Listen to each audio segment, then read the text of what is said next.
वस्त्रमुपवस्त्रं यज्ञोपवीत्यं समर्पयामि। गन्धद्वारां दुरादर्शां नित्पुष्टां करीश्वरीमीश्वरी सर्वभूतानां तां योपवेश्यं गन्धक्षतं समर्पयामि। नैवेद्यं मिष्टान्ते नैवेद्यं ऋतुफलं समर्पयामि। पंचमेवायामि मुक्षुद्धार्थं इलालं ताम्बूलं धूपम् आग्राप्यामि। प्रत्यक्षदीपं दर्शयामि। पुनर्जलाचमनीयं समर्पयामि। नमस्कारं समर्पयामि। नमो नमः। सर्वेभ्यो देवेभ्यो नमो नमः।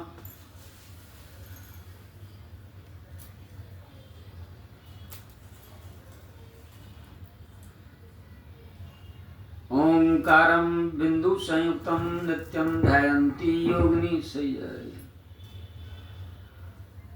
ओंकारं बिंदु संयुक्तं नित्यं ध्यायन्ति योगिनी कांदं मोक्षदं चैव ओंकाराय नमो नमः। पंचोंकार देवताभ्यो नमः।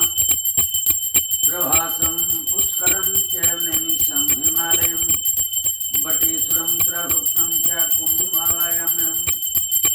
पंचोंकार देवताभ्यो नमः। कलश देवताभ्यो नमः। कुंभ देवताभ्यो नमः। वरुण देवताभ्यो नमः। महालक्ष्मी नमः। सर्वेभ्यो देवेभ्यो नमः। रिद्धि सिद्धि सहिताय श्रीमन्महागणाधिपते नमो नमः।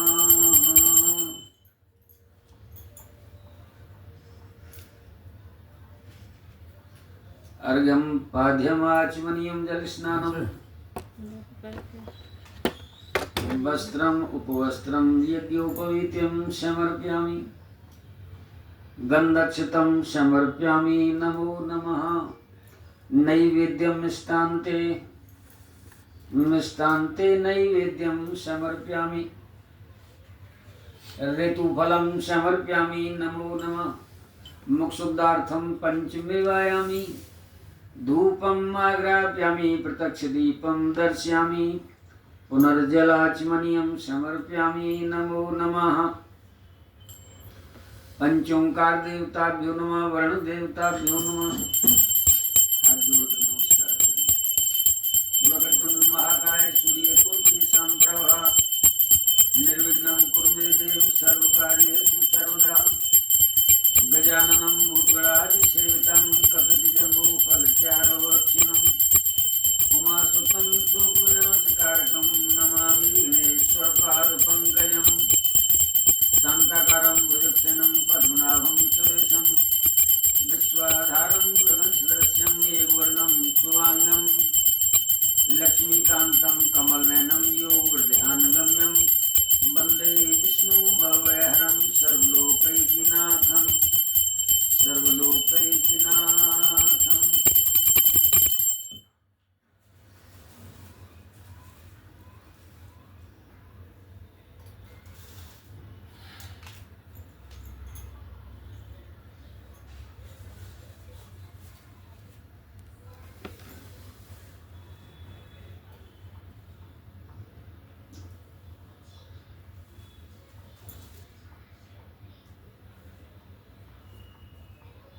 ओम बोलिए। ओम विष्णु विष्णु विष्णु विष्णु विष्णु।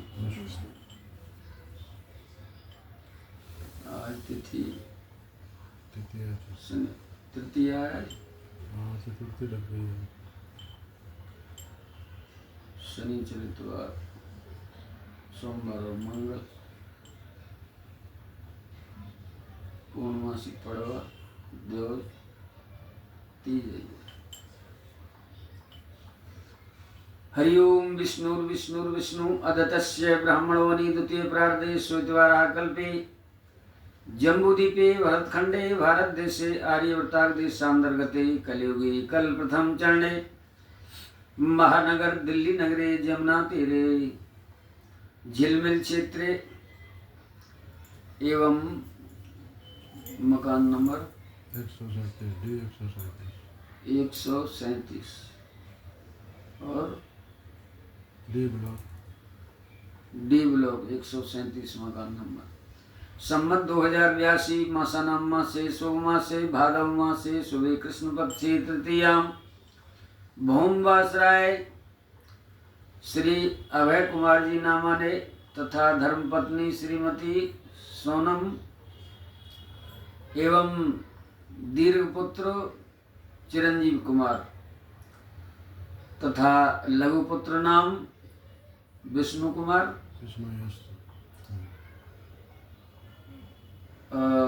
गोत्र कश्यप गोत्र से तथा तुम्हारा उपमन्यु गोत्र से।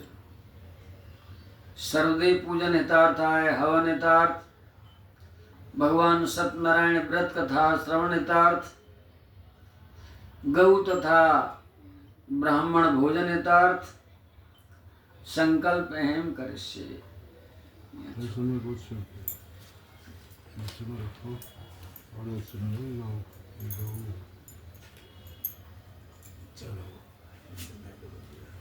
बोलो विष्णु भगवान की जय, बोलो शंकर भगवान की जय, बोलो राजा रामचंद्र भगवान की,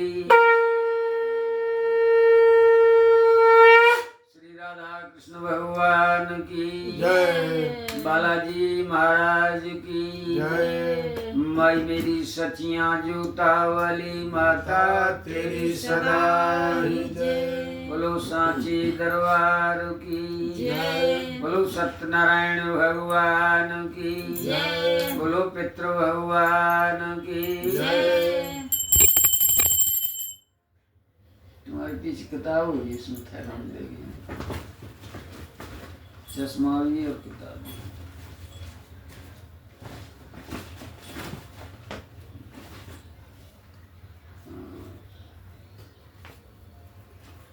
फूल हाथ में रख लिया।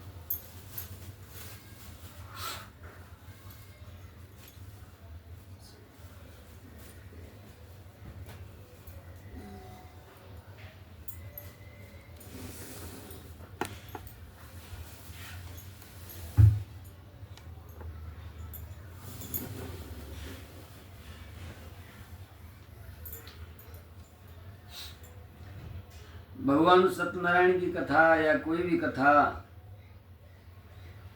की पूजा की विधि बताई गई है कि व्रत करने वाला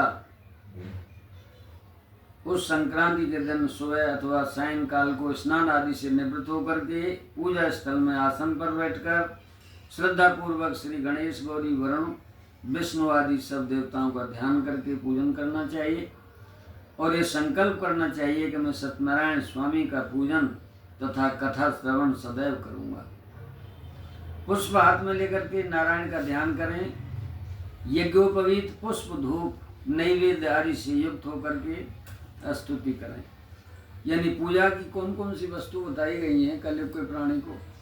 आओ बाबू जी टीका लगाएंगे, कलावा भी बांधेंगे। मम्मा फोन भी दे देना, मम्मा इन्होंने ले श्री सत्यनारायण भगवान के।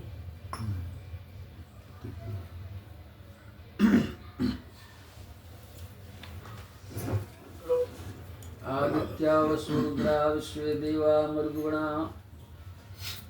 तिलकन्ते प्रियक्षन्तु धर्म कामार्थ सिद्धये गन्धद्वारां दुरादर्शां नित्पुष्टां करीश्वरीं ईश्वरी सर्वभूतानां ताम्योपवेश्यम्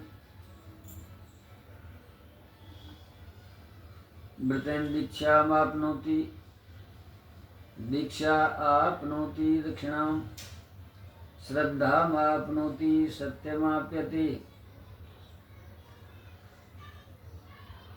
शुक्लां वरदरं देवं सस्वर्णं चतुर्भुजं प्रसन्नवदनं ध्यायेत् सर्वविघ्नोपशान्तये।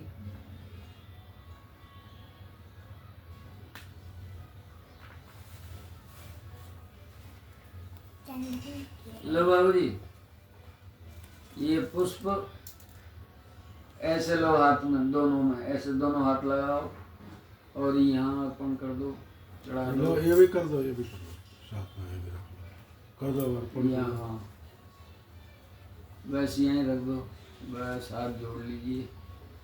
बोलो सांची दरबार की जय। जय। अब बैठ जाओ आराम से। हाँ आराम से।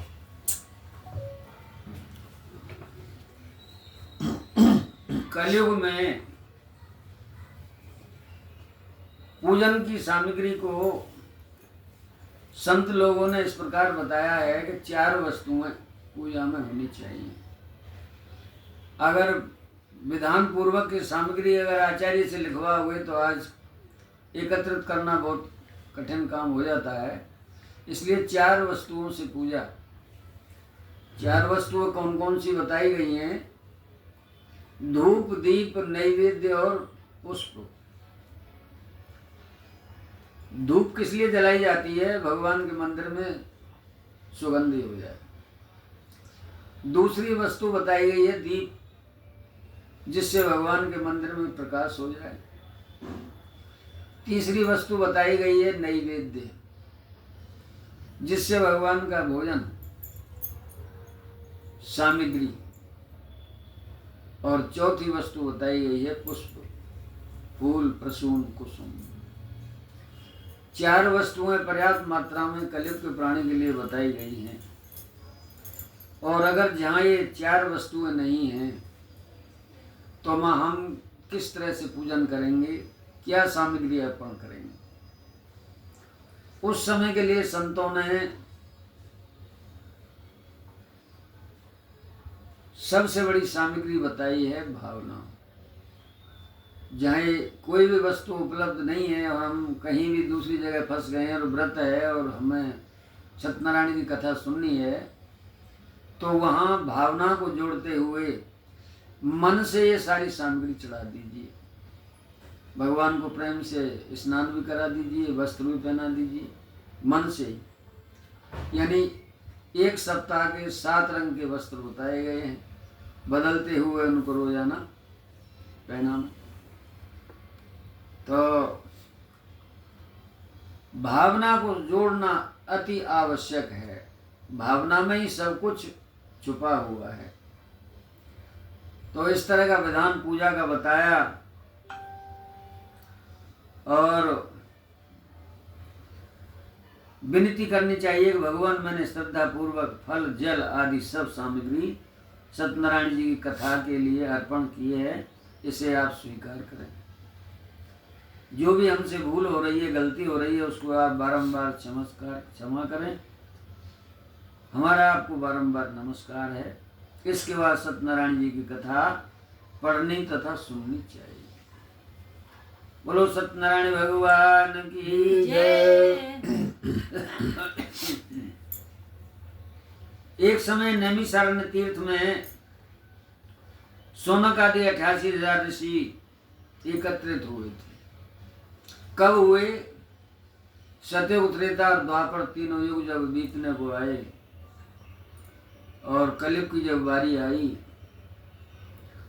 तो ऋषियों ने मन में यह विचार किया कि कलयुग का प्राणी भक्ति नहीं करेगा, माँ बाप की सेवा नहीं होगी, गौ ब्राह्मण की सेवा नहीं होगी, अतिथि सेवा नहीं होगी, नारियां पति की सेवा, सास ससुर की सेवा से भी वंचित हो जाएंगी। तो ऐसे प्राणी का उद्धार कैसे होगा? और सभी शौनक आदि 88,000 ऋषि नैमिषारण्य तीर्थ में एकत्रित होकर के सूत भगवान को सभा का सभापति चुन दिया गया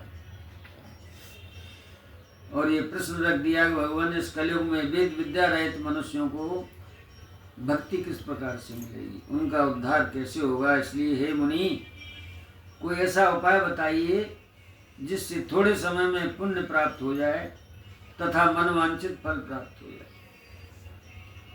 ये ऐसी कथा सुनने की हमारी इच्छा है।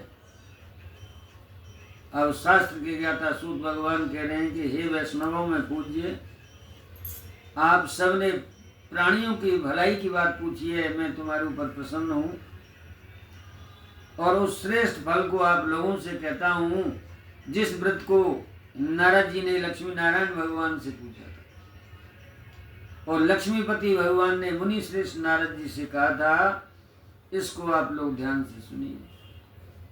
सुन लो को थोड़ा एक समय योगीराज नारद जी दूसरों की भलाई करने की इच्छा से अनेक लोगों में घूमने आए और घूमते घूमते मृत्युलोक में आकर पहुंच गए। यहाँ उन्होंने देखा कि प्राणी अनेक योनियों में जन्म और मृत्यु को प्राप्त हो रहा है। अपने कर्मों के द्वारा अनेकों दुखों से पीड़ित देखा।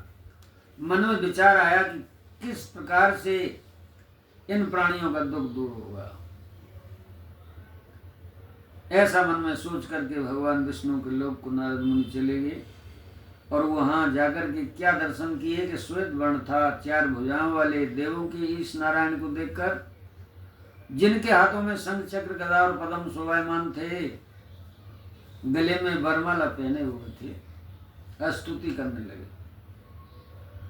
स्तुति की कि हे भगवान, आप तो अत्यंत शक्ति से संपन्न हैं, मन तथा वाणी भी आपको नहीं पा सकती। आपका आदि है, न मध्य है, ना ही अंत है। आपका निर्गुण स्वरूप है, सृष्टि के आदिभूत और भक्तों के दुखों को नष्ट करने वाले हैं। मैं आपको नमस्कार करता हूँ। नारद जी से इस प्रकार की स्तुति सुनकर भगवान विष्णु कहने लगे, हे मुनिश्रेष्ठ नारद, आपके मन में क्या विचार आया है? किस काम के लिए यहाँ आगमन हुआ है? निसंकोच होकर के मुझको बताइए। तब नारद मुनि कहने लगे, भगवान, मृत्युलोक में सब मनुष्य जो अनेक योनियों में पैदा होते हैं और मृत्यु को प्राप्त होते हैं, अपने कर्मों के द्वारा अनेक प्रकार के दुखों से बड़े दुखी हो रहे हैं। हे नाथ, आप मुझ पर अगर दया रखते हैं तो बतलाइए कि उन मनुष्यों के सब दुख थोड़ा प्रयत्न करने से कैसे दूर हो सकते हैं।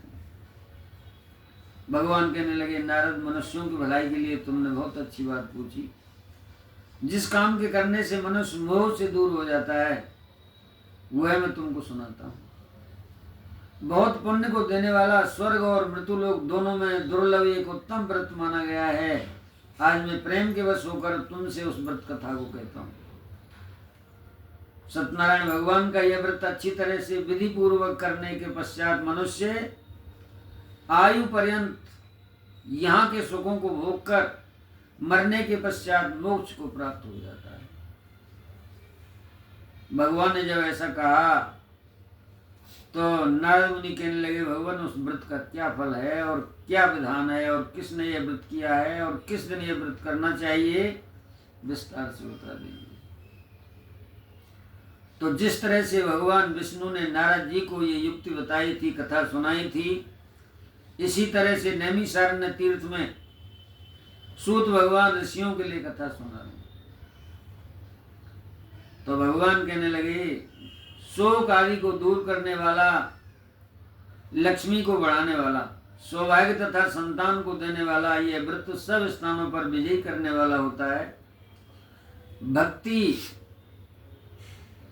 संतान देने वाला यह व्रत सब स्थानों पर विजयी, भक्ति और श्रद्धा के साथ किसी भी दिन मनुष्य सत्यनारायण भगवान की प्रातः काल के समय ब्राह्मण और बंधुओं के साथ धर्मपरायण होकर के पूजा करनी चाहिए।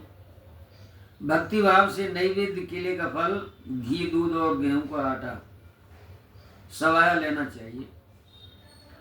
गेहूं के भाव में आप चावल का आटा भी ले सकते हैं और शक्कर तथा गुड़ लेकर के सब भक्षण योग पदार्थ जमा करके भगवान को अर्पण कर देना चाहिए और बंधुओं के साथ ब्राह्मणों को भोजन कराना, उसके पश्चात स्वयं भोजन करना। नृत्य, गीत आदि का आचरण करते हुए सत्यनारायण भगवान का स्मरण करते हुए समय व्यतीत करना। इस तरह व्रत करने पर मनुष्यों की इच्छा निश्चित ही पूरी हो जाती है और विशेष तौर से कलयुग में पृथ्वी पर यही एक मोक्ष का सरल उपाय बताया गया है। बोलो विष्णु भगवान की जय, बोलो सत्यनारायण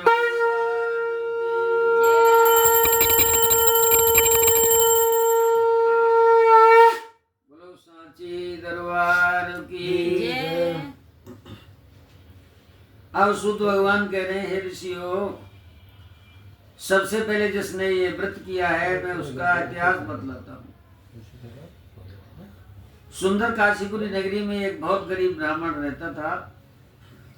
भूख और प्यास से बेचैन हुआ पृथ्वी पर घूमता रहता था। एची चला के बोल लेना। ब्राह्मणों से प्रेम करने वाले भगवान ने जब ब्राह्मण को दुखी देखा तो स्वयं भी बूढ़े ब्राह्मण बन गए। ऐसा रूप बना करके उसके पास आए और आदर के साथ पूछने लगे कि हे विप्रो, तुम दुखी हुए पृथ्वी पर क्यों घूमते हैं? ये सब मैं जानना चाहता हूँ। ब्राह्मण कहने लगा, महाराज मैं निर्धन ब्राह्मण हूँ और आप भी ब्राह्मण हैं। मैं तो भिक्षा के लिए पृथ्वी पर रोज मारा मारा फिरता हूँ। अगर आप इसका कोई इलाज जानते हो, उपाय जानते हो तो मुझको आप बता दीजिए। बूढ़े ब्राह्मण का रूप धारण किए हुए भगवान कहने लगे कि विप्रदेव सत्यनारायण भगवान मन वांछित फल देने वाले हैं, इसलिए तुम उनका पूजन किया करो, जिसके करने से मनुष्य सब दुखों से मुक्त हो जाएगा।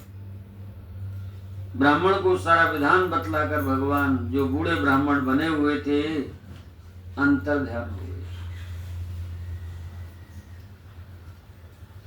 अब ब्राह्मण ने मन में विचार किया कि बूढ़ा ब्राह्मण जिस बात को बतलाकर गया है, मैं उसी व्रत को करूंगा। ऐसा निश्चय करने पर उसे रात में नींद भी नहीं आई। सवेरे उठकर के सत्यनारायण भगवान के व्रत का निश्चय करके भिक्षा मांगने चल दिया। उस दिन भिक्षा में उसे बहुत सा धन प्राप्त हो गया, जिससे बंधु बांधवों के साथ में उसने सत्यनारायण भगवान का व्रत रखा और इसके करने से वह ब्राह्मण सब दुखों से छूटकर अनेक प्रकार की संपत्तियों से युक्त हो गया और उस समय से वह ब्राह्मण हर महीने व्रत करने लग गया। इस तरह सत्यनारायण भगवान के व्रत को जो करते हैं और जो करेंगे सब दुखों से मुक्त हो जाएंगे। इस तरह नारद जी से नारायण का कहा हुआ ये व्रत मैंने तुमसे कहा, हे विप्रो, अब मैं तुम्हारे लिए और क्या कहूँ। ऐसा सुनकर के ऋषि कहने लगे, भगवान संसार में इस ब्राह्मण से सुनकर किस किस ने व्रत किया था, हम ये भी सुनना चाहते हैं। इसके लिए हमारे मन में बड़ी श्रद्धा है।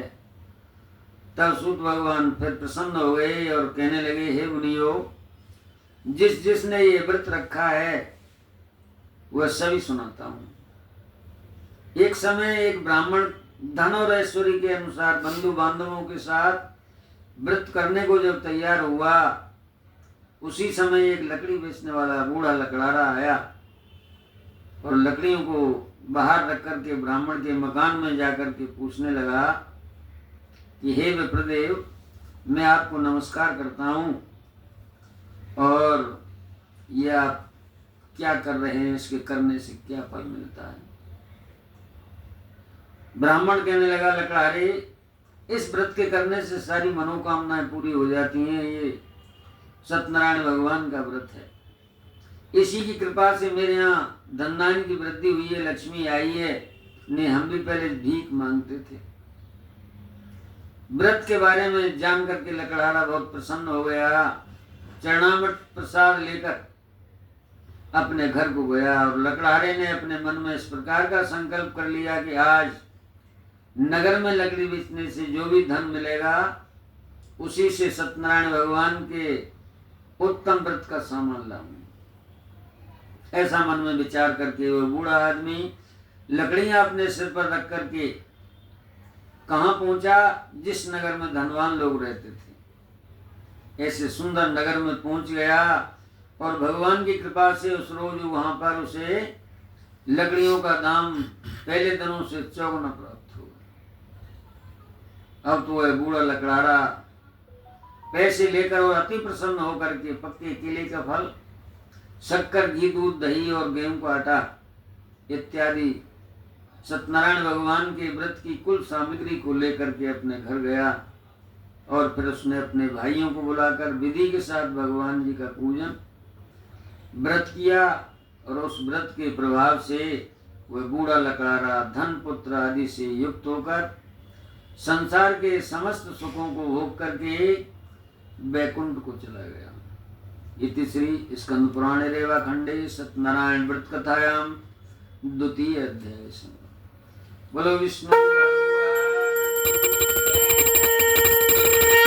बोलो शंकर भगवान की, जय। बोलो सत्यनारायण भगवान की। जय। तीसरे अध्याय में सूत भगवान वर्णन कर रहे हैं कि हे मुनियो, अब अगली कथा भी कहना चाहता हूं। पहले समय में उल्कामुक नाम का एक बड़ा बुद्धिमान राजा हुआ था, सत्यवादी और जितेंद्रिय था। प्रतिदिन देव स्थानों पर जाना, गरीबों को धन देकर उनके कष्ट दूर करना। उसकी पत्नी भी कमल के समान मुख वाली और सती साध्वी थी। भद्रशिला नदी के किनारे दोनों ने सत्यनारायण भगवान का व्रत किया, क्योंकि राजा ने पुत्री था। ब्राह्मणों से विचार विमर्श किया तो ब्राह्मणों ने सलाह दी कि महाराज आप चिंता न करें, जल के किनारे आप यज्ञ की रचना करिए और सत्यनारायण भगवान का पूजन और कथा सुनिए। गौ ब्राह्मणों की, साधु संतों की सेवा करिए, आपको संतान मिल जाएगी। इस प्रकार से भद्रशिला नदी के किनारे दोनों ने सत्यनारायण भगवान का व्रत रखा। उस समय वहां एक साधु नाम का वैश्य आया। व्यापार के लिए बहुत सा धन था, हीरे जवाहरात का व्यापारी था। राजा को व्रत करते हुए देखा, नाव को किनारे से रोका और राजा के पास आकर के पूछने लगा कि राजन, आप भक्तियुक्त चित्त से क्या कर रहे हैं? ऐसी मेरी भी सुनने की इच्छा है, आप मुझको भी बतलाइए। राजा कहने लगा, साधु, अपने बंधुओं के साथ में पुत्र की प्राप्ति के लिए यह महाशक्तिवान सत्यनारायण भगवान का व्रत और पूजन कर रहा हूं। मेरे यहाँ कोई संतान नहीं हुई। राजा के ऐसे वचन सुनकर के साधु आदर के साथ कहने लगा, राजन, मुझसे भी इसका सारा विधान बता दीजिए। क्यों कि मेरे यहाँ भी कोई संतान नहीं है और मैं भी आपके अनुसार इस व्रत को करूं, और मुझे विश्वास है कि इस व्रत के करने से निश्चित संतान हो जाएगी। राजा से सारा विधान सुनकर के व्यापार से निवृत्त हो गया और साधु आनंद के साथ अपने घर गया। घर जाते ही साधु ने अपनी स्त्री, जिसका नाम लीलावती था, संतान देने वाले व्रत का समाचार सुनाया और कहने लगा कि लीलावती, जब मेरी संतान हो जाएगी तब मैं इस व्रत को करूंगा। मन में विचार करके देखा, यज्ञ करता हूं, सारे नगर को निमंत्रण देकर बुलाता हूं, साधु संतों को बुलाता हूं तो अधिक पैसा लगेगा, और अगर संतान नहीं हुई तो पैसा मेरा व्यर्थ चला जाएगा। इसलिए कलयुग के प्राणी की तरह लोक वशीभूत हो गए। हम भी ऐसा ही कहते हैं, भगवान, हम कथा जब सुनेंगे जब हमारी मनोकामना पूरी हो जाएगी, हम फलां जगह तीर्थ स्थान पर जब जाएंगे हमारी मनोकामना पूरी हो जाएगी। इस तरह की भावना कलयुग के प्राणी। तो साधु ने भी यही संकल्प लिया कि जब मेरे यहाँ संतान हो जाएगी तब व्रत करूं। साधु ने ऐसे वचन अपनी स्त्री लीलावती से जब कहे तो एक दिन उसकी स्त्री लीलावती पति के साथ आनंदित हुई। सांसारिक धर्म में प्रवृत्त होकर के सत्यनारायण भगवान की कृपा से गर्भवती हो गई और 10वें महीने एक सुंदर कन्या का जन्म हो गया। अब तो दिन दिन वह कन्या इस तरह बढ़ने लगी जिस प्रकार शुक्ल पक्ष में चंद्रमा बढ़ता है। कन्या का नामकरण जब हुआ तो कलावती रखा गया। अब लीलावती ने मीठे शब्दों में अपने पतिदेव से कहा कि पतिदेव, आपका क्या संकल्प था कि संतान होने के बाद मैं व्रत करूंगा, अब आप उस व्रत को कर लीजिए। साधु ने मन में विचार किया तो क्या फैसला लिया कि हे प्रिय लीलावती, इस व्रत को इसके विवाह के समय करेंगे।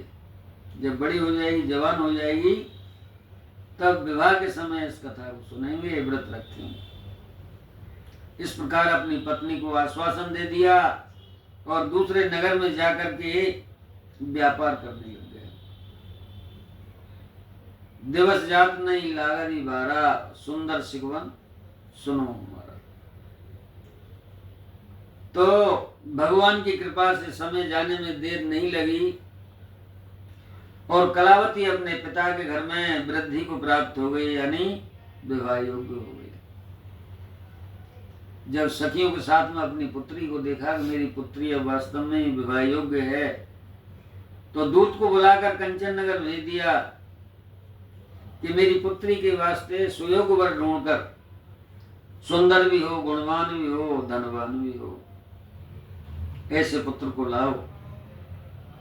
साधु की आज्ञा पाकर के दूत कंचन नगर पहुंचे और वहां पर बड़ी खोजबीन करने के बाद, देखभाल करने के बाद उस लड़की के लिए सुयोग्य वर पुत्र को लेकर आ गए। ऐसे पुत्र को देख करके साधु ने अपने बंधु बांधवों को, रिश्तेदारों को बुलाकर प्रसन्नचित होकर के अपनी पुत्री का विवाह संस्कार उसके साथ कर दिया। किंतु दुर्भाग्य के वशीभूत उस विवाह के समय भी उस व्रत को करना भूल गया। ऐसा करने से भगवान क्रोधित हो गए और श्राप दे दिया कि तुम्हें अब दारुण दुख प्राप्त हो जाएगा। अपने कार्य में कुशल साधु बनिया अपने जमाई को लेकर के समुद्र के किनारे रतनपुर नगर में पहुंच गया और वहां दोनों ससुर जमाई चंद्रकेतु राजा की राजधानी में व्यापार करने लग गए। अब एक रोज भगवान सत्यनारायण की माया से क्या चमत्कार हुआ। कोई चोर राजा का धन चुरा कर भाग रहा था, किंतु राजा के दूतों को आता हुआ देखा, पीछा करता हुआ देखा तो चोर घबराया और भागते हुए राजा के धन को कहाँ रख दिया, जहाँ साधु और उसका दामाद सोए हुए थे, नाव ठहरी हुई थी। चोरी का धन वहां रख दिया, चोर जान बचाकर भाग गया। अब सिपाहियों ने आकर के देखा कि चोरी का धन तो साधु की नाव के पास रखा है, तो चोरी करता है। तो दोनों को बांध करके सिपाही राजा के सामने जाकर के खड़ा कर दिए। राजा ने बिना सोचे समझे दोनों को जेल में बंद कर दिया। नाव में जितने हीरे जवाहरात थे सारे छीन लिए, खजाने में डाल दिए।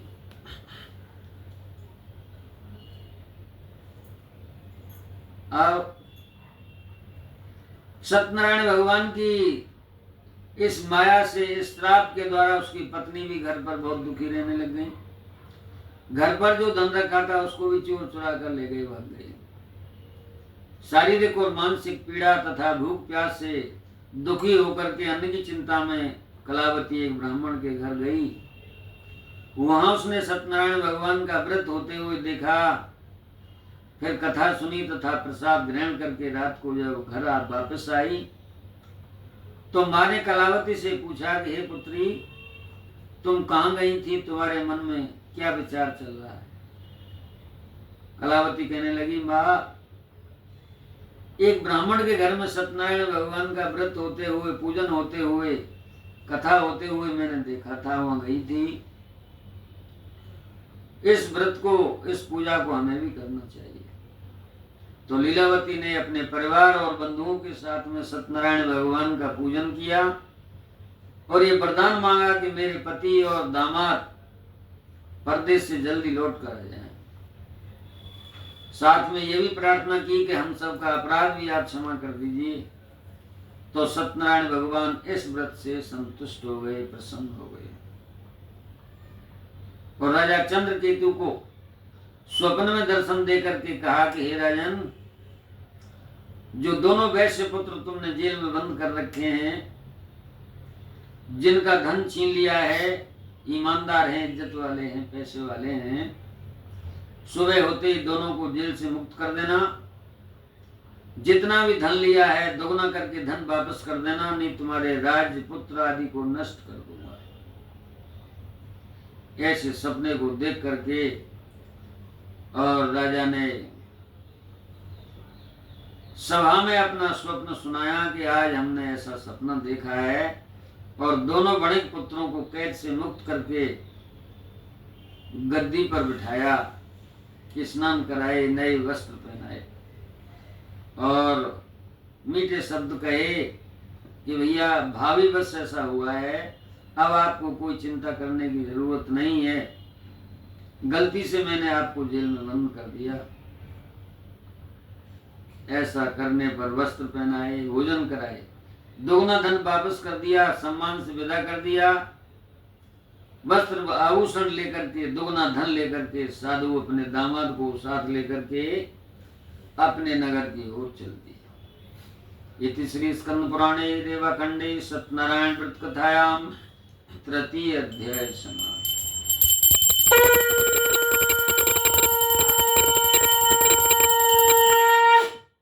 बोलो सत्यनारायण भगवान की जय। अब चौथे अध्याय में सूत भगवान वर्णन कर रहे हैं कि हे ऋषियों, साधु को दोगुना धन मिल गया, जेल से मुक्ति मिल गई, बड़ी प्रसन्नता से मंगलाचार करते हुए अपनी यात्रा आरंभ की, अपने नगर की ओर चला। तो थोड़ी दूरी पहुंचा, तब तक भगवान ने मन में विचार किया। दंडी वेशधारी रूप धारण करके सत्यनारायण भगवान पूछ रहे हैं कि हे साधु, तुम्हारी नाम में क्या है? अभिमानी बड़े हंसता हुआ कहने लगा, हे दंडी, आप क्या पूछते हैं? क्या धन लेने की इच्छा से आए हैं? मेरी नाम में तो बेल पत्ते भरे हुए हैं। साधु का ऐसा कठोर वचन सुनकर के भगवान कहने लगे कि साधु, तुम्हारा वचन सत्य हो जाएगा। दंडी ऐसा कहकर के वहां से कुछ आगे चले गए, दूर चले गए और समुद्र के किनारे बैठ गए। साधु ने जब अपनी नाव की तरफ नजर की, अपनी नित्य क्रिया के बाद में चलने की तैयारी की, तो क्या देख रहा था? नाव ऊंची उठी हुई है।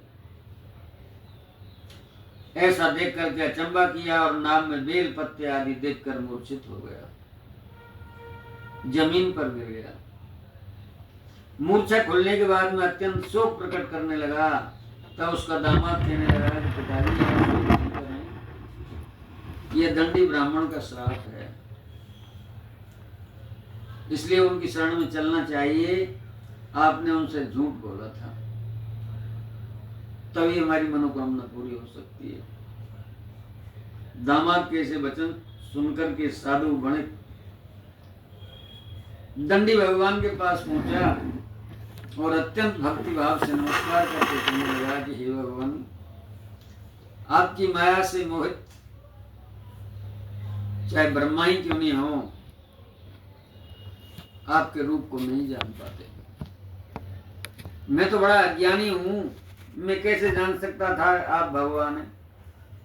मैंने यूं ही भिखारी समझ करके आपसे झूठ बोल दिया कि मेरे नाम में बेल पत्ते भरना। आप मेरे ऊपर प्रसन्न हो जाइए, मैं सामर्थ्य के अनुसार आपकी पूजा करूंगा, मेरी रक्षा करिए और पहले के समान मेरे नाम में धन को भर दीजिए। उसके भक्ति युक्त वचन सुन करके भगवान प्रसन्न हुए और उसकी इच्छा के अनुसार वरदान दे करके अंतर ध्यान हो। कथा को कभी भयानक और कभी रोचक तथा कभी श्रृंगार रस में लिया जाता है। कथा 3 प्रकार से चलती बताई गई है। तो यहाँ भगवान ने कथा को भयानक बना दिया। क्यों बना दिया? कि भैवन प्रीत होए नहीं देवा और लाख करो पत्थर की सेवा। किसी प्राणी को, किसी प्राणी का जब तक भय नहीं होगा वो किसी से प्रेम नहीं करेगा। करेगा? असंभव, नहीं करेगा। तो यहाँ भगवान ने उसकी भावना देख करके कथा को यहाँ ऐसा भयभीत बना दिया और साधु को इतना भयभीत कर दिया कि नाम में बेल पत्ते भरे, नहीं तो नाम में धन भरा हुआ था। कभी रात, कभी दिन, कभी गर्मी, कभी सर्दी, कभी गरीबी, कभी अमीरी, कभी दुख, कभी सुख। ये सब भगवान की माया है।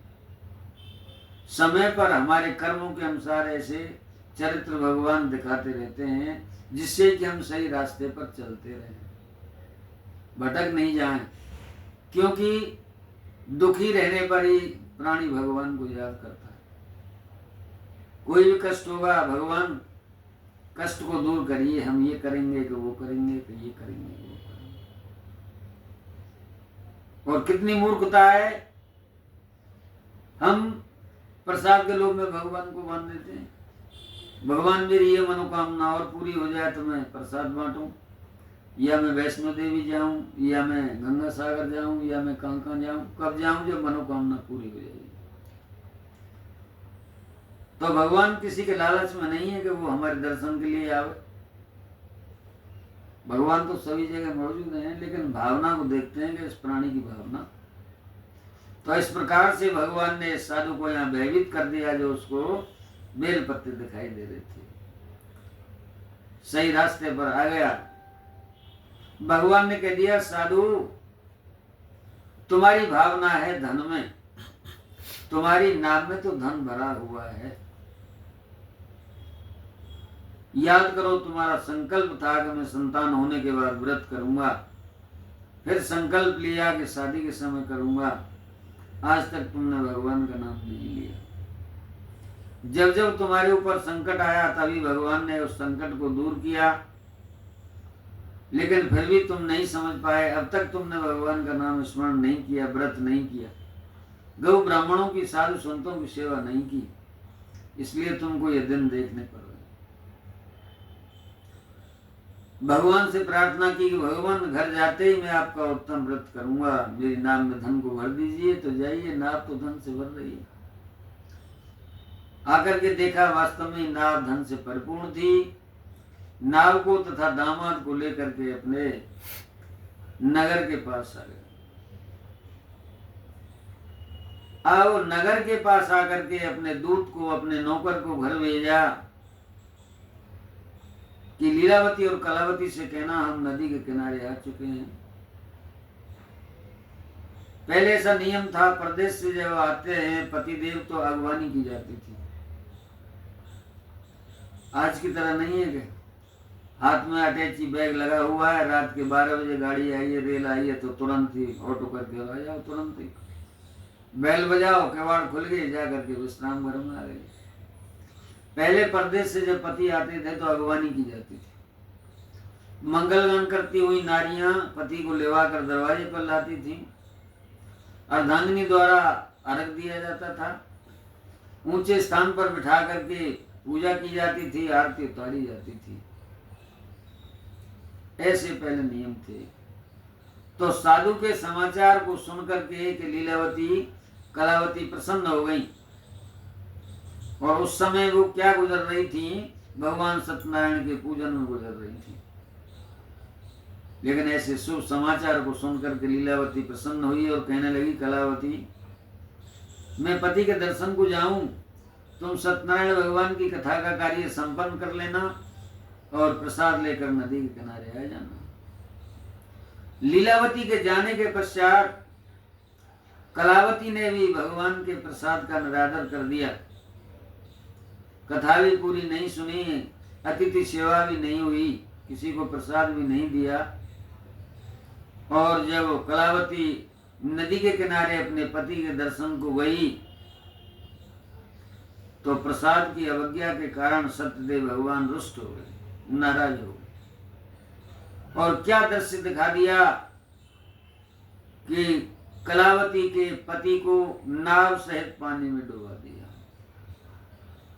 ऐसा दृश्य देखने में आया। अब तो हाहाकार मच गया।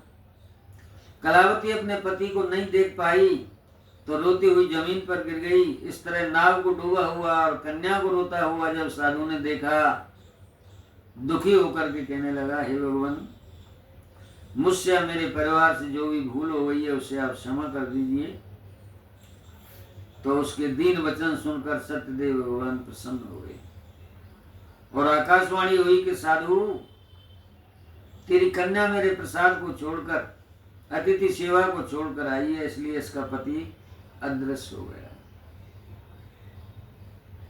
यदि वह घर जाकर के प्रसाद खाकर लौट करके आएगी तो उसका पति अवश्य मिल जाएगा। ऐसी आकाशवाणी सुनकर के कलावती ने घर पहुंचकर प्रसाद खाया और फिर आकर के पति के दर्शन किए। तत्पश्चात साधु ने अपने बंधु बांधवों के साथ भगवान सत्यदेव का विधि पूर्वक पूजन किया, व्रत रखा। उस दिन से वह प्रत्येक पूर्णिमा को सत्यनारायण भगवान का पूजन एवं कथा करने लग गया और इस लोक के सुखों को भोगता हुआ अंत में स्वर्ग लोक को चला गया। इति श्री स्कंद पुराणे रेवाखंडे सत्यनारायण व्रत कथायाम चतुर्थ अध्याय समाप्त। बोलो विष्णु भगवान की,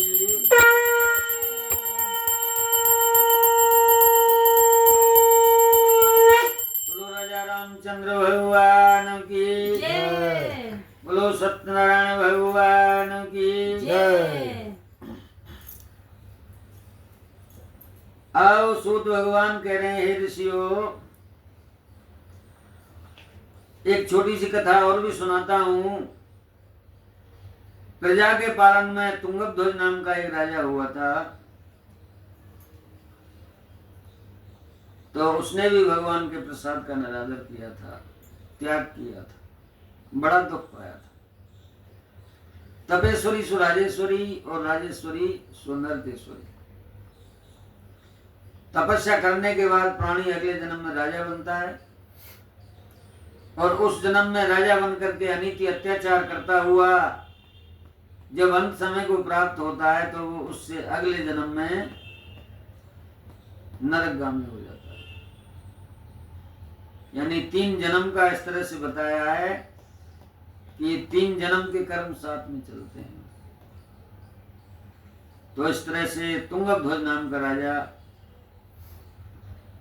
उसने शिकार खेलना शुरू कर दिया, जंगली जानवरों को मारता था। तो एक समय जंगल में जाकर के पशु पक्षियों को मार करके थक गया तो वृक्ष के नीचे बैठ गया और क्या देख रहा था, जंगल में ग्वाले लोग भगवान सत्यनारायण का पूजन और व्रत कथा सुन रहे थे। ऐसा देख करके राजा उनके पास नहीं गया, न ही भगवान को नमस्कार किया। कथा का प्रसाद राजा के सामने जब ग्वाले लोगों ने लाकर रखा तो प्रसाद का भी त्याग कर दिया। क्यों कर दिया? अभिमानी राजा मन में क्या विचार कर रहा था कि मैं सुंदर रानी के हाथों के पकवान ग्रहण करने वाला प्राणी, यहाँ गरीब लोगों का क्या प्रसाद होगा। दूसरे मन में यह विचार आया कि मेरी कितनी सुंदर रानी है, उसके हाथों के पकवान ग्रहण करता हूं और यहाँ गरीब लोगों का सोने चांदी के बर्तनों में भोजन करने वाला प्राणी या पत्तों के ऊपर गरीब लोगों का क्या प्रसाद ग्रहण करे। इस तरह का अभिमान करते हुए प्रसाद का त्याग करके और राजा अपनी सुंदर नगरी को चला गया। भगवान इस बात से रुष्ट हो गए, नाराज हो गए, क्रोधित हो गए। भगवान ने क्या दृश्य दिखाया कि राजा जब अपने नगर में पहुंचा तो अपना सब कुछ नष्ट पाया। राजा ने यहाँ अपने कर्म के अनुसार क्या सजा भोगी कि भगवान ने सब कुछ नष्ट दिखाया। राजपाट, धन दौलत, खजाना, हाथी घोड़े सब कुछ नष्ट पड़ा है। अब तो वो तुरंत समझ गया कि मैंने ये भूल की है कि मैंने गरीब वाले लोगों का और भगवान के प्रसाद का निरादर किया है। इसलिए गलती की क्षमा मांगते हुए, पश्चाताप करते हुए उसी जंगल में आया, सब ग्वालों को एकत्रित किया और विधि पूर्वक भगवान के नाम स्मरण किए, कथा सुनी और वो प्रसाद खाया। संकल्प लिया कि भगवान जब तक मैं जिंदा रहूंगा आपकी इस व्रत कथा को हर महीने सुनता रहूंगा, गौ ब्राह्मणों की सेवा करूंगा, आज के बाद कभी भी किसी जीव की हत्या नहीं करूंगा और आपके व्रत को जब तक जिंदा रहूंगा हर महीने सुनता रहूंगा। ऐसा संकल्प लेकर के प्रसाद खा करके जब राजा अपनी नगरी में आया, सब कुछ जो की त्यों जो पहले था वो सब कुछ देखने में आ गया। लंबे समय तक राजगद्दी भोगता हुआ वो राजा व्रत करते हुए अंत समय में वैकुंठवासी हो गए। अब सूत भगवान कह रहे हैं, हे ऋषियों, सत्यनारायण भगवान की कथा 5 अध्याय में बांटी और 5 व्यक्तियों ने सुनी, इनके लिए क्या फल मिला था? तो यहाँ ये बताया है 5वें अध्याय में कि सबसे पहले व्रत कथा सुनी थी सतानंद ब्राह्मण ने, जो अगले जन्म में सुदामा बने थे। और सुदामा को श्री कृष्ण भगवान ने किस तरह से कसौटी पर रखा था, जिस तरह से एक सुनार सोने को तपा कर देख लेता है कि असली है नकली है। तो सुदामा की इस तरह से परीक्षा ली, भोजन भी नसीब नहीं होने दिया, दरिद्री बना दिया, लेकिन देख लिया कि सोना बिल्कुल खरा है, असली है, इसमें मिलावट नहीं है। तो अपने समान राजा बना करके सुदामा को वैकुंठ धाम दिया था। दूसरे अध्याय में कथा सुनी थी लकड़हारे ने, जो अगले जन्म में भील गोराज निखाद राज बनाया। भगवान राम जब 14 वर्ष के लिए वन को प्रस्थान किया तो अपनी नाव को लेकर परिवार को छोड़ करके भगवान की शरण में 14 वर्ष तक सेवा में ही रहा। कंदमूल फल लाकर खिलाना, नदी पार कराना, भगवान ने परम भक्त समझ करके वैकुंठ धाम दिया था। तीसरे अध्याय में कथा सुनी थी साधु नाम के वैश्य ने, जो अगले जन्म में राजा मूरध्वज बने थे। राजा मूरध्वज का नाम अतिथि सेवा में अमर हो गया। ये भगवान विष्णु और लक्ष्मी की परीक्षा थी। एक बार लक्ष्मी जी को एहम हो गया, घमंड हो गया कि संसार में मुझसे ज्यादा तीनों लोगों में कोई धनवान नहीं है और कोई रूपवान भी नहीं है। और वास्तव में बात भी हकीकत थी कि लक्ष्मी जी के अलावा संसार में सुंदरता किसके पास है और धन किसके पास है। तो इस बात पर कुछ अहम का अंकुर जब पैदा हो गया तो भगवान इसको दूर तुरंत करते हैं। तो भगवान का क्या कर्म था? रोजाना भूलोक में आना, मृत्युलोक में आकर के अपने भक्तों की देखभाल करना, भोजन नहीं तो भोजन देना, वस्त्र नहीं वस्त्र देना, कोई भी कमी अगर है तो उस भक्त के लिए देना। तो इसी तरह भगवान जब मृत्युलोक के लिए चलने के लिए तैयार हुए तो लक्ष्मी जी ने तुरंत रोकने की चेष्टा की कि महाराज आप कहाँ पर आ रहे हैं? कि लक्ष्मी जी मेरा कर्म है भक्तों की देखभाल, तो मैं मृत्युलोक के लिए जा रहा हूं। लक्ष्मी जी कहने लगी नहीं, मुझे ऐसा सुनने में आया है कि आप ब्रज में जाकर के अनेक प्रकार की लीलाएं करते हो, गोपियों के साथ छल करते हो, बंसी बजा करके रास रचा करके गोपियों को हर लेते हो, यहां तक कि नाती हुई गोपियों के वस्त्र चुरा करके और कदम पर चढ़ जाते हो। क्या यह सत्य है? असत्य है? बताइए। कि हाँ लक्ष्मी जी बात तो सत्य है। क्या तुम कोई भक्तों की देखभाल करने नहीं जाते, तुम ऐसी क्रीड़ा करने जाते हो? अब मुझको ये उत्तर दीजिए कि संसार में मुझसे ज्यादा सुंदर और धनवान नारी कौन है? भगवान तुरंत समझ गए कि हो लक्ष्मी जी को तो अहम हो गया, घमंड हो गया। क्या ठीक है लक्ष्मी जी आप कह रही हो तो हम नहीं जाएंगे। क्योंकि मन में विचार किया, बुद्धिमान लोग छोटे बाप का बन जाते हैं। जैसे आपस में स्त्री पुरुष में भी गर्मा गर्मी हो जाती है तो बुद्धिमान लोग क्या करते हैं कि नमन करने में सार, नहीं तो ग्रह क्लेश हो जाएगा, और जब ग्रह क्लेश हो जाएगा तो नुकसान हो जाएगा। तो भगवान ने सारी बात सोच करके और चुप कर गए। ठीक है लक्ष्मी जी, जैसा आप समझ रही हो हम नहीं जाएंगे। लेकिन कुछ समय बीत जाने के बाद जब लक्ष्मी जी इस बात को भूल गई, ठीक तरह से राजीनामा जब हो गया, तो भगवान एक दिन कहने लगे, लक्ष्मी जी एक विचार है, अगर आप माने तो कि बताइए महाराज,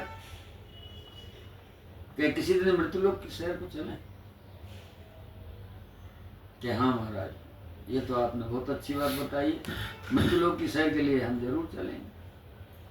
तो तैयार हो जाइए लक्ष्मी जी।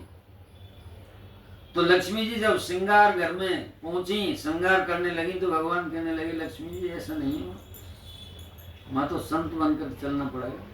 उन्हें पता चल गया लोगों को ये लक्ष्मी और भगवान विष्णु आ रहे हैं, तो सब लोग अपने अपने घर ले जाएंगे और फिर आने और नहीं देंगे, इसलिए तुम फिर वैकुंठ धाम कब आओगी? इसलिए साधु बनेंगे, ये सारे श्रृंगार विंगार, ये वस्त्र सब उतार दो। तो लक्ष्मी जी को साधु बना लिया भगवान, स्वयं भी साधु बन गए, मृत्यु लोक में आ गए। पुष्प के विमान से कह दिया कि जाओ तुम भाई, अब वैकुंठ धाम लौट जाओ, हम कुछ समय यहाँ रुकेंगे। भगवान की माया बड़ी प्रबल, तो भगवान लक्ष्मी जी को क्या दिखा रहे हैं कि कभी तो तेज बारिश हो रही है, ठंडी हवा छोड़ दी, नहीं तो लक्ष्मी जी सिसका रही है सर्दी में, कभी कितनी तेज भयंकर गर्मी जो पसीने पसीने हो रहे हैं, कभी बियाबान जंगल में कांटे कांटे, लक्ष्मी जी के पैरों में कांटे भी चुभ रहे हैं, कभी कंकड़। कहने का मतलब लक्ष्मी जी परेशान हो गई। लंबा दिन कितना कर दिया कि शाम होने में नहीं आवे। लक्ष्मी जी कहने लगी, महाराज मुझे आपके मृत्युलोक से कोई लेना देना नहीं है, मेरे लिए पुष्पक विमान मंगाइए, मैं तो वैकुंठ धाम जाऊं, तुम यहाँ जो भी करना है करते रहना। भगवान कहने लगे, नहीं लक्ष्मी जी ऐसा नहीं, साथ साथ ही चलेंगे। देखो आगे प्यास भी लगी है, भूख भी लगी है, मैं जानता हूँ, लेकिन कोई नगर ही नहीं है। देखो सामने एक नगर नजदीक आ रहा है, उसमें हम जलपान करेंगे और हो सका तो रात्रि में विश्राम भी कर लेंगे। तो भगवान के कहे अनुसार लक्ष्मी जी धीरे धीरे धीरे धीरे चलते चलते चलते चलते, और भगवान ने क्या माया फैलाई कि एक शहर नजदीक ही नजदीक और नजर आ गया। तो लक्ष्मी जी को खुशी हुई कि चलो यहाँ कुछ ना कुछ खाने पीने की व्यवस्था हो ही जाएगी। तो राजा मोरध्वज की नगरी में जब अंदर प्रवेश किया, भगवान ने अपनी माया से, साधु तो बने हुए थे, सिंह साथ में और ले लिया। सिंह साथ में लेकर के तीनों प्राणी जब अंदर प्रवेश किया, राजा महल के ऊपर से देख रहा था कि आज तो साधु आ रहे हैं, और साधुओं की सेवा करना परम धर्म माना गया है, इसलिए आज के विश्राम के लिए मैं अपने महल में इनको रोकूं। तो राजा और रानी दोनों आकर के रास्ते में नमस्कार दंडवत किया, विनती की कि महाराज मेरी कुटिया को आज आप पवित्र करें तो बड़ी कृपा होगी, मैं संतों की सेवा करना चाहता हूँ। कि ठीक है राजन, हमको रात्रि विश्राम कहीं भी करना है, आपके यहाँ कर लेंगे। तो लक्ष्मी जी को और सिंह को साथ में लेकर के अपने महल में राजा और रानी आए, आसन दिया, चरण धोए, प्रसाद लिया। राजा का आदेश कि रानी सुंदर और स्वादिष्ट भोजन बनाए जाए। भोजन में रानी लगी, और भोजन जब तैयार हुआ कि महाराज संतों के लिए भोजन कराइए, गरम गरम भोजन कराइए।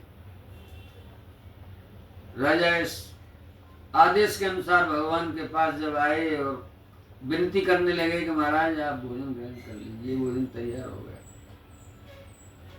कह रहे राजन हम इस तरह से भोजन नहीं करेंगे, सबसे पहले भोजन तब करेंगे हम जब पहले हमारे सिंह की व्यवस्था हो जाएगी।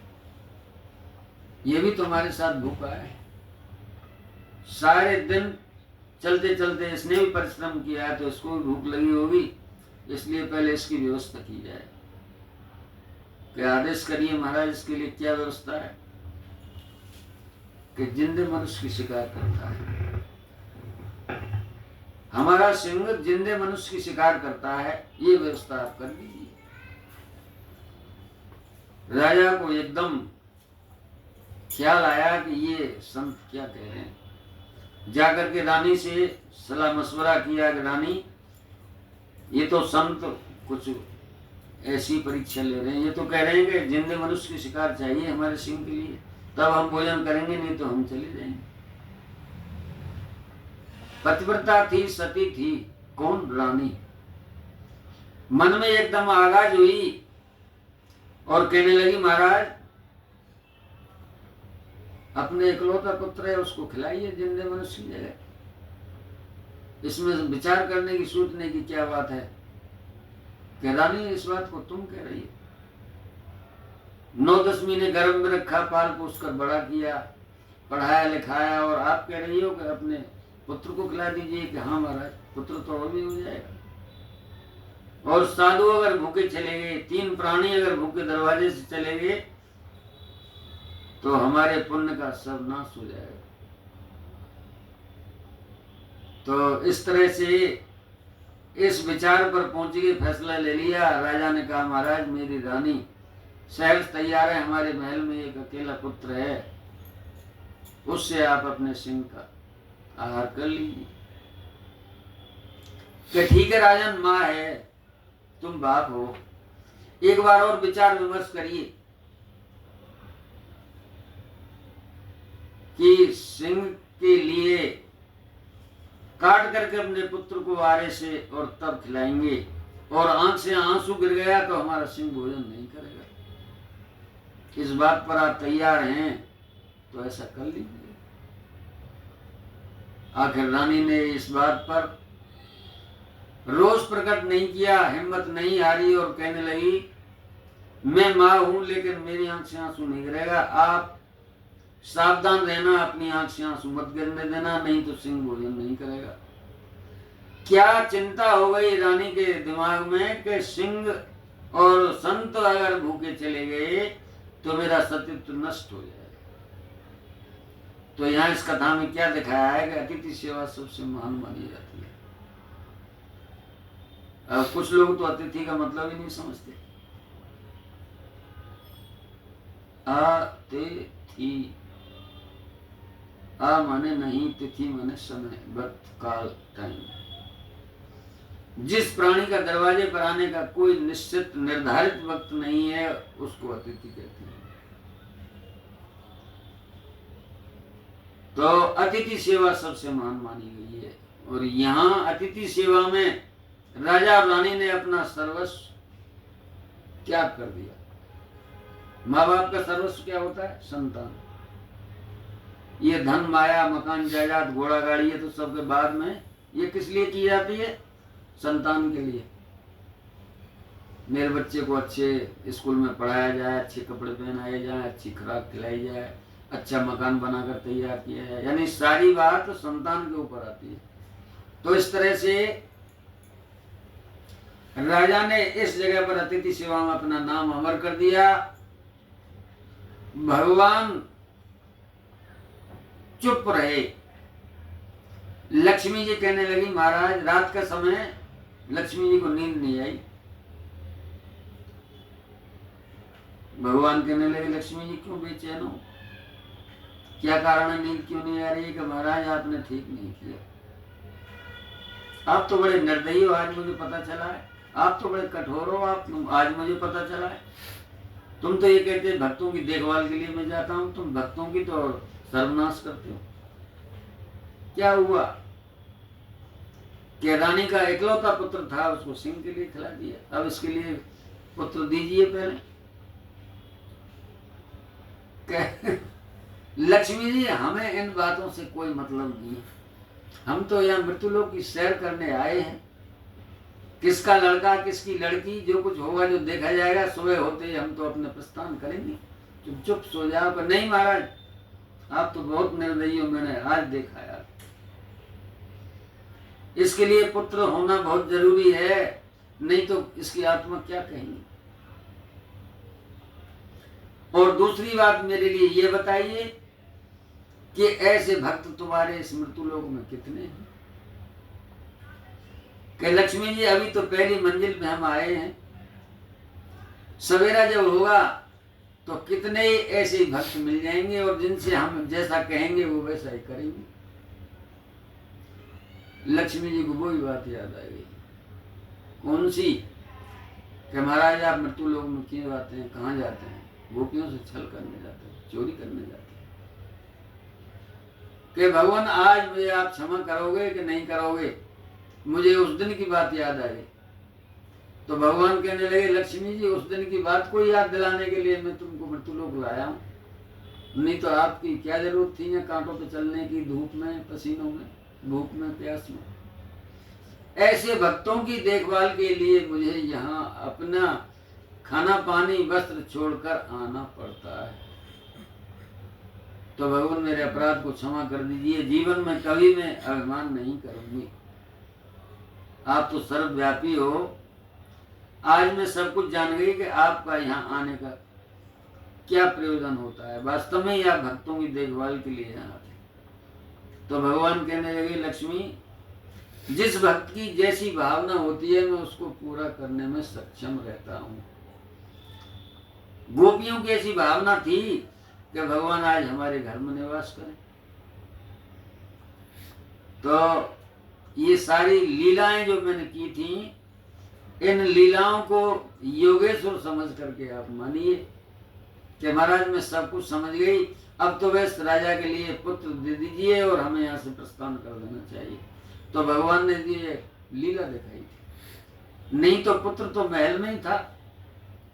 लक्ष्मी जी को सही रास्ते पर लाने के लिए, अभिमान को दूर करने के लिए उनको ये बताया था कि सिंह के लिए पुत्र को खिला दिया या संत बन गए। तो इस तरह के खेल खिला करके और भगवान ने सुबह विदा मांगी और वैकुंठ धाम आ गए। तो राजा गोरख ध्वज को अतिथि सेवा में अमर किया था और वैकुंठ धाम दिया था। इसके बाद में चौथे अध्याय में कथा सुनी थी उल्कामुख नाम के राजा ने। अगले जन्म में दशरथ बने थे। दशरथ राम कथा को आपने सुना ही रखा है कि दशरथ इतने भाग्यशाली थे जो स्वयं भगवान विष्णु राम नाम का अवतार लेकर के दशरथ जी को वैकुंठ धाम पहुंचाया। और 5वें अध्याय में ये कथा सुनी थी तुंगध्वज नाम के राजा ने। तुंगध्वज राजा कौन थे? इन्होंने पहले जीवन में तपस्या की थी और उस तपस्या पर प्रसन्न होकर के भगवान ने इनको सृष्टि के रचनाकार बनाया था। सुंदर रचना की थी सृष्टि की, जिनको समझ लीजिए हमारे सबसे पहले माँ बाप। जातियां तो ये यहाँ बनी है आप अपने कर्मों के अनुसार, नहीं तो सबके माँ बाप कौन थे? स्वयंभू मनु और शत्रुपा तिनते भई नर सृष्टि अनुपा। रामायण में आई है ना। तो स्वयंभू मनु और शत्रुपा के द्वारा ही हमारी सृष्टि की रचना हुई थी, जिन्होंने पूरे जीवन तपस्या में निकाला था। और अंत समय में जब प्राणायाम होने वाला था तब भगवान ने दर्शन दिए थे कि मांगिए शत्रुपा क्या वरदान मांगती है। तो क्या मांगा था? क्योंकि भगवान की कृपा उनके द्वारा सृष्टि की रचना करनी थी। भगवान किसी का ना जन्म लेते ना कभी मृत्यु को प्राप्त होते हैं। तो सृष्टि की रचना करने के लिए स्वयं मनु और शत्रुपा से तपस्या कराई और अंतिम समय में उनको दर्शन दिए। कहा था स्वयं मनु और शत्रुपा मांगिए क्या वरदान। तो भगवान के रूप को देख करके मोहित हो गए। आंखों से दिखाई नहीं दे रहा था, सांस अब अंत समय पर आ चुकी थी, शरीर शिथिल हो गया था, लेकिन भगवान का जब चमत्कार हुआ तो शरीर में जान आ गई, आंखों से दिखने भी लग गया और आवाज भी निकलने लग गई। क्या मांगते हो? तो 4 भुजाओं के रूप को और नन्हे से बालक के रूप को, शामली सूरत को देख करके स्वयं मनु और शत्रुपा प्रसन्न हो गए और कहने लगे महाराज अगर हमको देना ही है तो आप जैसा पुत्र हमारे आंगन में विहार करें, बस हम यही मांगते हैं। तो भगवान कहने लगे शत्रुपा तथास्तु वैसा ही हो, क्योंकि माँ का दर्जा बाप से ऊंचा होता है। तुमने जो तपस्या की है तुम्हारी मजदूरी का फल अवश्य मिलेगा। मुझ जैसा पुत्र अभी तो असंभव हो। अभी 1000 वर्ष तक आपको तपस्या और करनी है। सतयुग की उम्र अभी 1000 वर्ष बकाया रह गई है, तब तक उसको और तपस्या करिए। 1000 वर्ष बीतने के बाद में जब त्रेता युग आएगा, तुम कौशल्या बनोगी और तुम दशरथ बनोगे, तब मैं पुत्र के रूप में तुम्हारे अवतार लेकर के तुम्हारी मनोकामना। तो इस तरह से भगवान ने उनकी मनोकामना पूरी की। तो हे भक्तों, जो सत्यनारायण भगवान का व्रत करते हैं, गौ ब्राह्मण की सेवा, माँ बाप की सेवा, अतिथि सेवा, जो नारियां पति की सेवा और सास ससुर की सेवा में रत रहती हैं, भगवान उनकी सारी मनोकामना पूर्ण करने के उपरांत अंत में दीर्घ आयु प्रदान करते हैं, लक्ष्मी प्रदान करते हैं और वैकुंठ धाम देते हैं। इति श्री स्कंद पुराणे रेवा खंडे सत्यनारायण व्रत कथायाम पंचम अध्याय समाप्त।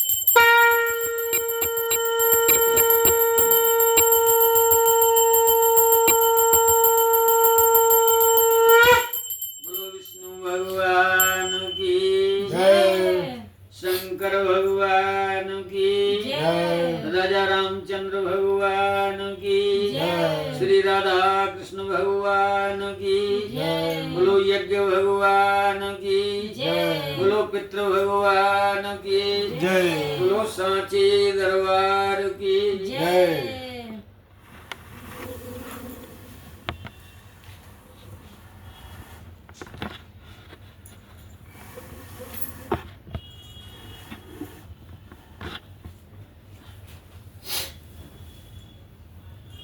ये महाराज, हाँ, ये अर्पण कर दो भगवान के सामने। इसमें कुछ दक्षिणा भी रखी जाती है? कोई बात नहीं है। ये ले लो। अरे कोई नहीं है। नहीं नहीं, कोई नहीं कहता। महाराज ऐसी बात सोचा ही मत करो। नहीं नहीं, वो ऐसा होता है ना जो हाँ, कोई बात नहीं, कोई बात नहीं। सब रखवाया करो जहाँ पे होता है ना। संसार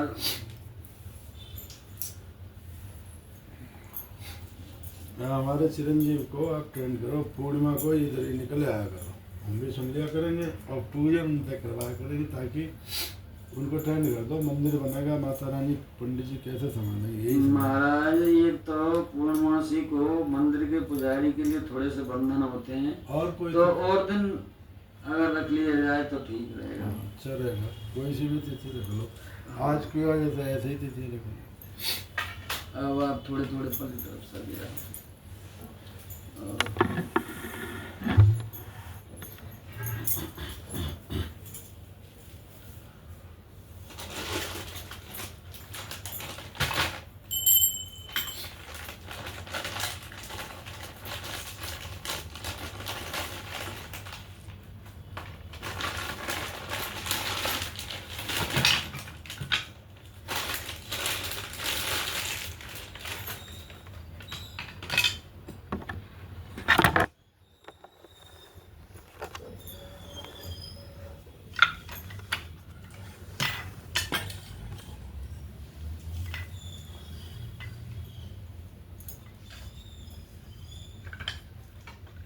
अग्नि आवाहन करके फिर रखा करो, ये बताया था किसी ने। अच्छा, चलो ऐसा कर लेंगे।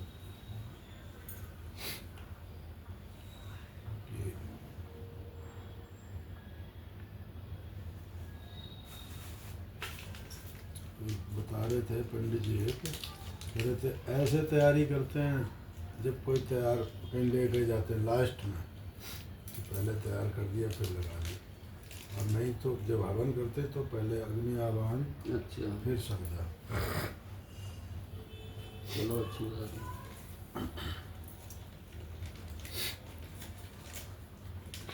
जब 1 से 2 मिलते हैं तो कुछ न कुछ तो प्राप्ति हाँ हाँ, इसीलिए प्राप्ति होती है। अब ये जैसे पान के पत्ते तोड़ा है, तो स्कंद पुराण में आया वर्णन, इसमें दरिद्र का वास होता है। पान में, पान के डंठल में और पूंछ में। अच्छा अच्छा, हाँ, तो इसलिए हटा देना चाहिए। चलो ठीक है फिर।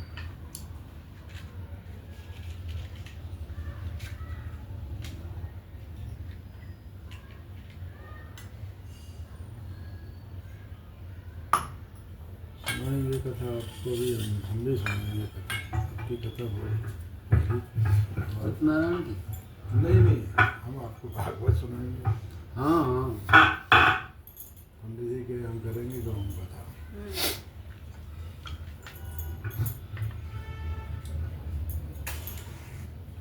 गौरी पद्मा सची मेधा सावित्री विजया जया सर्वमंगल मांगल्ये शिवे सर्वार्थ साधिके शरण्ये त्र्यंबके देवी नारायणी नमस्तुते।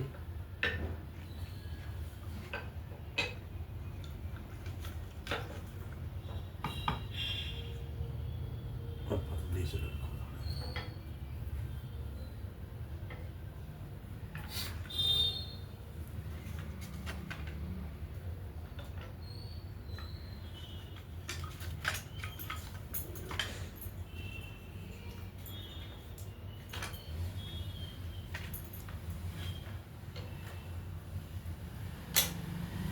पहले आप 5 बार घी की आहुति गरम करें कटोरा, नहीं ठीक है। 5 इसमें भी छोड़नी पड़ेगी। लौट कर एक बूंद इसमें। ओहो ये चींटी कहाँ से आई है इसमें? कहाँ आ गए? चलो चींटी घूम रही थी, वो निकल जाना चाहिए उसमें। जान देना कोई। ओम आहा आ गया त्रिपाठी। चलो अच्छी बात है, आरती में सब समय पर आ गई, लाइव हो गया। ओम प्रजापते नमः स्वाहा स्वाहा। ओम समानाय नमः स्वाहा स्वाहा। ओम अपानाय नमः स्वाहा स्वाहा। ओम उदानाय नमः स्वाहा स्वाहा। ओम व्यानाय नमः स्वाहा। स्वाहा। आ जाओ नहा धो के बिठा दे। अब जल में नहीं गिराएंगे, तुम लोग इधर से छोटी सरकार तो सोए। हाँ वो बुखार आ गया उसमें। ओम श्री गणेशाय नमः स्वाहा स्वाहा। ओम लक्ष्मी नारायणाभ्याम नमः स्वाहा स्वाहा। उमा महेश्वराभ्याम नमः स्वाहा।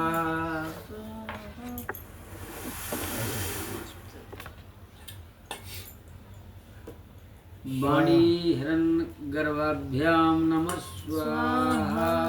स्वाहा। सची पुरंदराभ्याम नमः स्वाहा। स्वाहा। कटोरा थोड़ा गरम कर ही ले।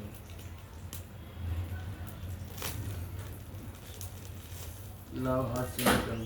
ऐसे ही हो जाएगा इधर उधर ना। हो गई हो गई।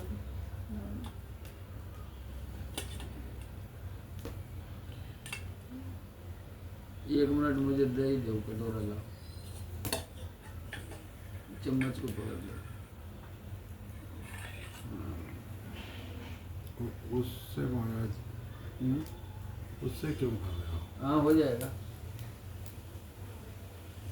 हो गया पंडित जी, हो जाएगा बस। जल्दी हो जाएगा।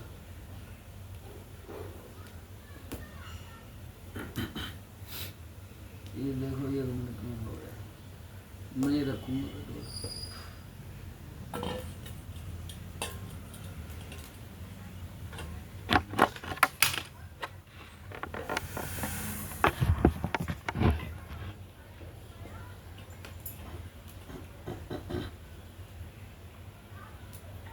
इष्ट देवताभ्यो नमः स्वाहा स्वाहा। कुल देवताभ्यो नमः स्वाहा। स्वाहा। ग्राम देवताभ्यो नमः स्वाहा। स्वाहा। स्थान देवताभ्यो नमः स्वाहा। स्वाहा। बीच में संज्ञा लगा दो। वास्तु देवताभ्यो नमः स्वाहा। स्वाहा।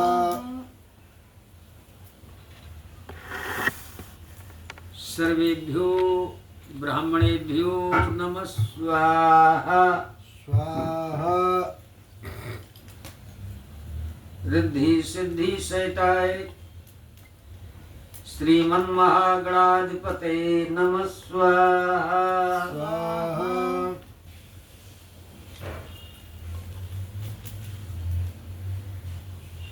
ओम श्री स्वयं सुकृतनाम भुवनेशु लक्ष्मी पापात्मनाम सुकृधिया मृदेश बुद्धि श्रद्धा सताम कुलजन प्रवस्य लज्जा तेन त्वाम नताम स्म परिपालय देवी विश्वम महालक्ष्मी नमः स्वाहा।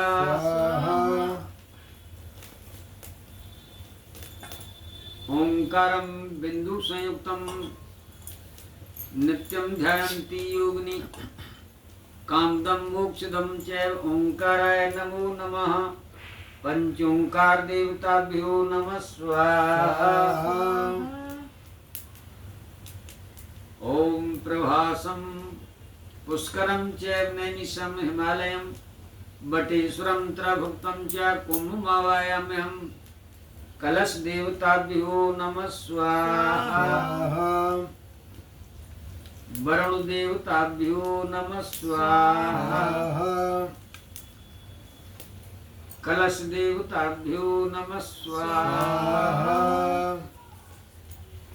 सर्वेभ्यो ब्राह्मणेभ्यो नमः स्वाहा।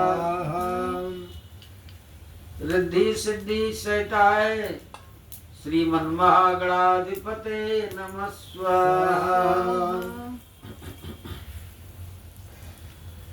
ओम नीलांबुज श्यामल कोमलांगम सीता समारोपित वामभागम पाणौ महासायकचार्चापम नमामि रामं रघुवंशनाथं। रंग रामाय नमः स्वाहा। स्वाहा। उद्भव स्थिति संहारकारिणीं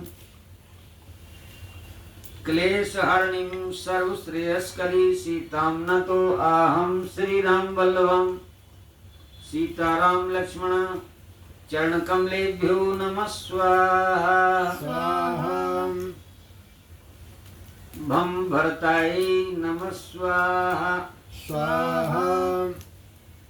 लंग लक्ष्मणाय नमः स्वाहा।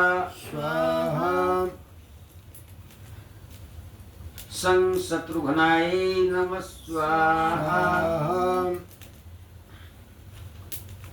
अतुलितवल धामम हेम शैलाभदेयम धनुजवन कृशानम ज्ञान नाम ग्रगण्यम सकल गुण निधानम बाण राणामधीशम रघुपति प्रिय भक्तम बात जातम नमामि।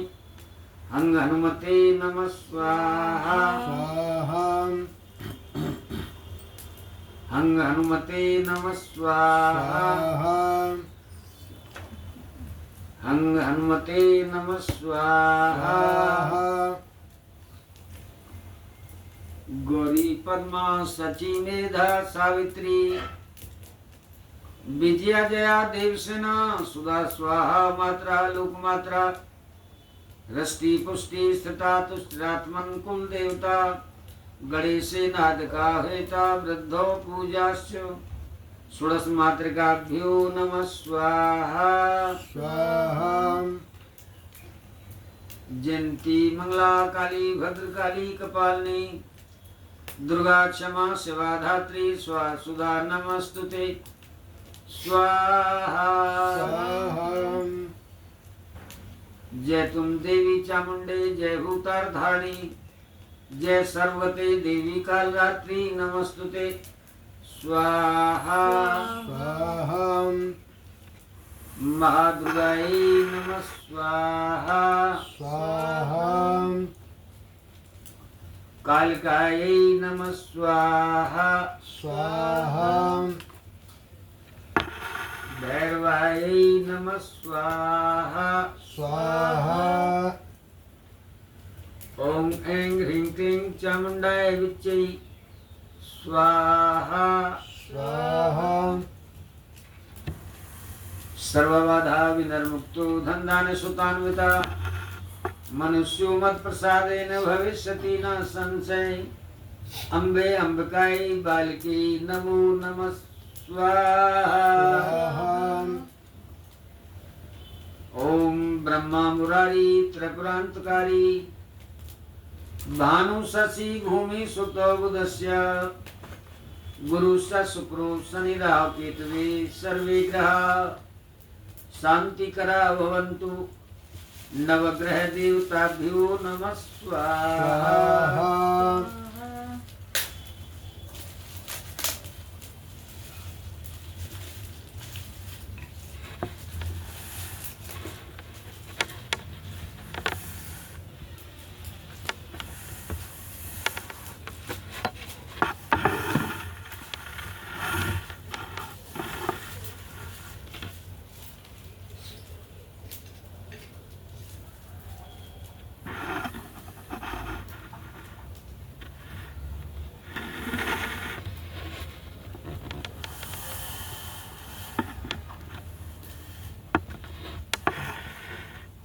ये समुद्र आप 7 बार में घी लगा करके जी चम्मच को कुछ देर के लिए छोड़ दो। ऐसे कर दूं पता चलेगा।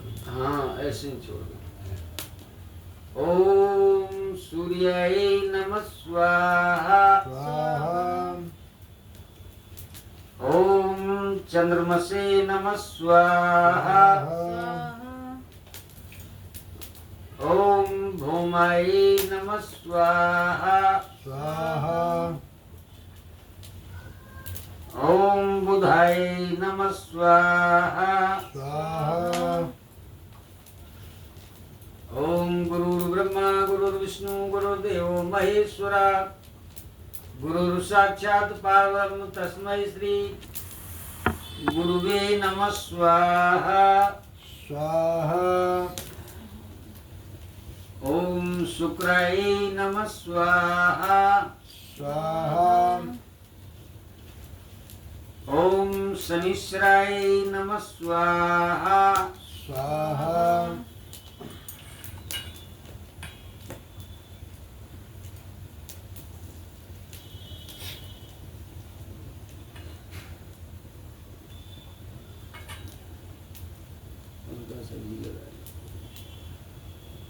ओम राहवे नमः स्वाहा स्वाहा तथा किं केतवे नमः स्वाहा सर्वेभ्यो नवग्रह देवताभ्यो नमः स्वाहा ओम भूर्भुवः स्वः तत्सवितुर्वरेण्यं भर्गो देवस्य धीमहि धियो यो नः प्रचोदयात् स्वाहा ओम त्र्यंबकं यजामहे सुगंधिं पुष्टिवर्धनम् उर्वारुकमिव बन्धनात् मृत्युर्मुक्षीयमामृतात् स्वाहा स्वाहा। एक माला करवा दो पंडित जी। हाँ एक काय की ओम नमो भगवते वासुदेवाय की होती है, इसमें पता नहीं। चलो तो ठीक है। माला है क्या? माला हो हाँ वो रखी पंडित जी, चुन्नी हटाओ थोड़ी सी। ये हाँ थोड़ी ये रख के दे दो।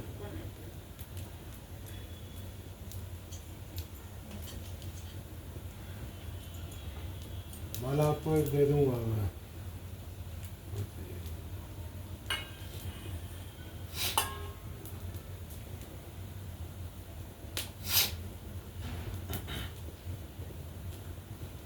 ओम नमो भगवते वासुदेवाय नमः स्वाहा ओम नमो भगवते